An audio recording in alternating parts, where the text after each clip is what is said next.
Hoy vamos a meternos con un tema que es, clave para cualquiera que quiera emprender algo. Vamos a hablar del peligro de enamorarse de una idea. Y ojo, todo lo que vamos a charlar sale de materiales de un programa para emprendedores de una universidad de acá, de Argentina. Así que vamos a hablar en nuestro idioma. Arranquemos con esta frase, así, de una sin anestesia. Es que es una advertencia que te pega de entrada, ¿no? Porque va directo al corazón de lo que nos mueve a empezar, esa pasión loca por algo que creamos nosotros. Y acá está la gran paradoja, ¿viste? Es un quilombo, porque necesitas esa pasión, esa garra casi obsesiva para remarla y sacar un proyecto adelante.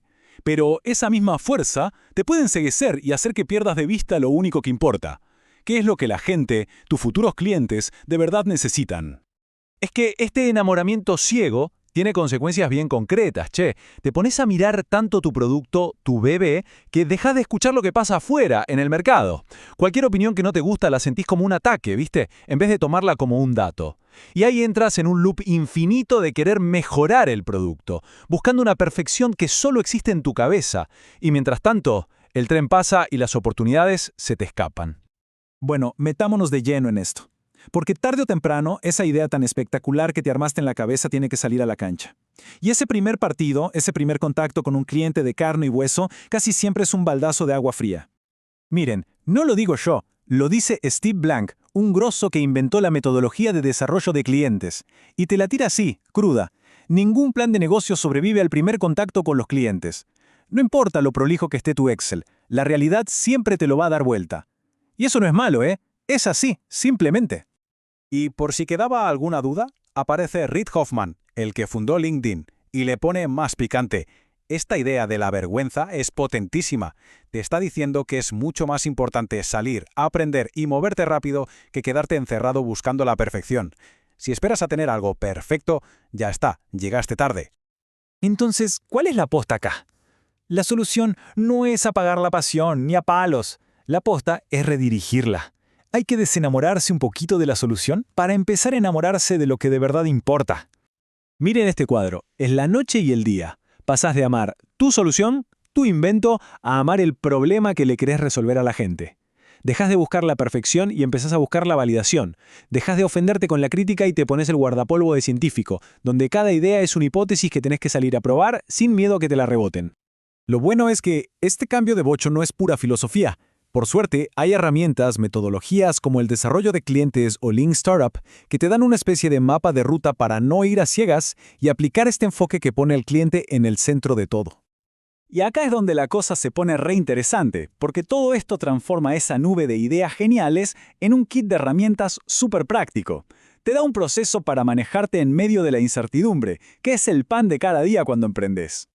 Y el motor de todo ese proceso es este ciclo: construir, medir y aprender.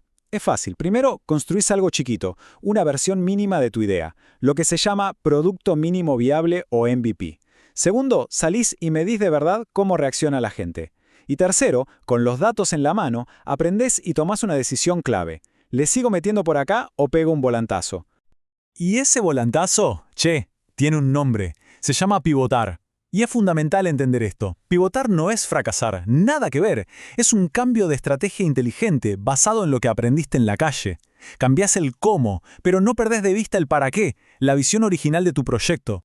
Y esto te deja una enseñanza terrible. El objetivo no es ser un genio que la pega de entrada. El objetivo es tener la cintura para aprender y adaptarte más rápido que el resto, aprovechando al máximo cada recurso sin quemar tiempo y plata al divino botón. Y entonces, ¿qué hacemos con la pasión? ¿La guardamos en un cajón? No, para nada. La pasión es la nafta del motor. Pero ahora, en lugar de quemarla sin rumbo, la enfocamos. La redirigimos a esa visión a largo plazo, a ese problema que de verdad nos quita el sueño. Y esto nos lleva a una frase que, posta, hay que tatuársela. Los productos van y vienen. Van a cambiar un montón de veces. La estrategia va a pivotear. Pero la visión es ese faro que te guía en la oscuridad. Eso no se mueve. Es lo que te mantiene a flote. Y así, para ir cerrando, llegamos a la gran conclusión. La verdadera maldición para un emprendedor no es enamorarse, porque la pasión la necesitas sí o sí. El peligro de verdad, la verdadera maldición, es ser cabeza dura. Es la falta de adaptabilidad y no tener una visión clara que vaya mucho más allá del primer productito que se te ocurrió. Y les dejo esta pregunta picando para que se queden maquinando. En sus proyectos o en los que admiran, ¿dónde está puesta la pasión? ¿Está en esa primera solución, que parece brillante pero es frágil como el cristal? ¿O está en el problema, en ese desafío gigante y real que le quieren solucionar a la gente? La respuesta a eso, bueno, ahí seguramente está la clave de todo.